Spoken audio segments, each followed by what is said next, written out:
There are some books you read, and then there are books that feels like they are quietly reading you back. Autobiography of a Yogi is one of those rare books. Now, before I tell you what this book is, let me tell you who has read it. Steve Jobs, one of the most brilliant and restless minds of modern era. This book influenced him so deeply that when he passed away, copies of it were the only thing given out at his memorial service. It was the one book preloaded on his iPad. Virat Kohli, champion batsman and one of the fiercest competitors in world sport. He has spoken openly about how this book challenged his thinking and shifted his overall perspective on life. George Harrison of The Beatles found in it an entire new understanding of existence. So, when a book sits comfortably in the hands of tech wizard, a world champion athlete, and a rock legend, you know it is reaching something far deeper than just a religion or a philosophy. Hello everyone, welcome back to the channel. I am Nikhil, and today I want to have a quiet conversation about a book that feels less like a memoir and more like a doorway. Written by Paramahansa Yogananda in 1946, this book traces his journey from a spiritually restless child to a seeker, a disciple, and eventually a teacher who carried the wisdom of yoga and meditation in the modern Western world. But here is the beautiful part. You do not need to be religious to receive something from this book.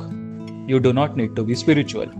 You only need curiosity, a willingness to sit with questions, and perhaps the quiet feeling that life might be larger than deadlines, dopamines, and daily noise. Without giving away the mystical moments that make this book truly unforgettable, and mind you, there are a lot of such moments in the book. Let me share with you the 10 lessons that stayed with me long after the last page was turned. Some books give you answers. This one gives you much better questions. And sometimes that is the more valuable gift. Lesson number 1. Your restlessness may be a compass. We are taught to fix the discomfort, to silence the dissatisfaction. But this book gently suggests something else. That sometimes what we call the restlessness is just the soul refusing a smaller life. That unease, when listened to carefully, can become sacred information. What if your restlessness is not a problem to solve, but a direction to follow? Food for thought. Lesson number 2. The right teacher changes the speed of everything. The relationship between the Yogananda and his guru Sri Yukteswar is one of the most beautiful things in this book. It's not dependency, it's an alignment. The right guidance does not make you smaller, it makes you more fully yourself. In modern life, that can be a mentor, a book, a coach, or even one brutally honest friend who tells you the truth when nobody else will. Lesson number 3. Discipline is not a punishment. It is a spiritual practice. Meditation in this book is not presented as escape or a retreat. It is training. Deliberate, daily, unglamorous training. The same way Virat Kohli trains his body and his focus, Yogananda trained his attention and his inner world. That overlap between the athletic discipline and the spiritual practice is not coincidental. It is the same thing wearing different clothes. The most disciplined people in any field are not just building skills. What they are building is a relationship with themselves. Lesson number 4. Reality is deeper than appearances. I will not spoil the specific moments here, and I genuinely encourage you not to look them up before you read the book. But this book is filled with experiences that quietly invite you to hold life with more wonder and less arrogance. To consider that what we can measure might be only a fraction of what actually exists. Lesson number 5. Intuition is a form of intelligence. One of the strongest threads running through this book is learning to hear the quieter voice within. No impulse, not the fear dressed as an instinct, something deeper. A still, clear knowing that arrives when the noise settles. Steve Jobs spoke about this kind of intuition throughout his life. This book is partly where that understanding was shaped. We spend years developing our analytical intelligence. How much time do you think we spend developing the intelligence that can't be measured? Lesson number 6. Ego shrinks perception. The more tightly we hold on to our self-image, our identity, our certainties, our need to be right, the less of a reality we can actually see. This book keeps returning to humility, not as a weakness, as expansion. Quieter the ego, more of life becomes visible. Lesson number 7. Daily stillness creates the inner strength. Not the motivation, not any hype, not a morning routine you perform for Instagram. Stillness.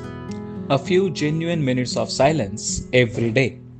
Sitting with yourself, watching the mind, becoming available to your own inner world.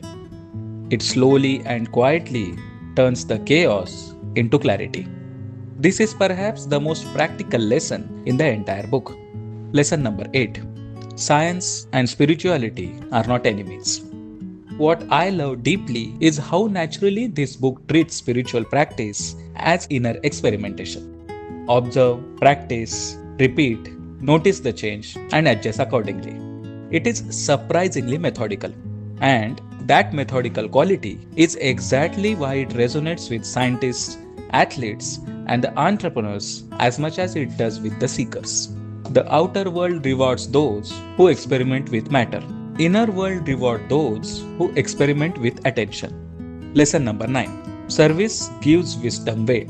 Wisdom that stays in the mind becomes decoration. Wisdom that changes how you treat people, how you show up, how you listen, how you give, it becomes the transformation. This book is full of that reminder that the point of inner growth is never just inner growth. Lesson number 10. The search itself changes you. Even before the answers arrive, and many of them may never arrive in the form you expect, but sincere seeking quietly refines your character. The questions begin shaping who you are. The journey does not just lead somewhere, it becomes something. You don't need to reach enlightenment for this book to change your life. You just need to begin walking in that direction. Now the real question. How do we take a mystical classic written in 1946 and make it useful on a Tuesday morning? Here is how I think about it. Start with 10 minutes of silence. Every morning, before the phone, before the news, before the day begins demanding things from you, just sit. Breathe. Watch the mind without trying to fix it. You don't need to perform spirituality. You just need to become available to yourself. 10 minutes. That's where it starts. Number 2. Follow your inner friction.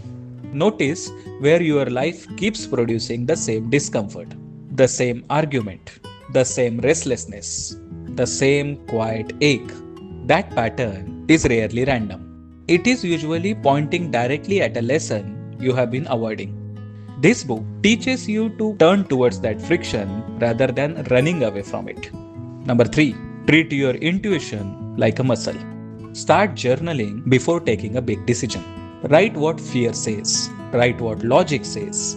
Then write what stillness says when both of them have quieted down. Do this consistently, and over time, the difference between those three voices becomes very clear.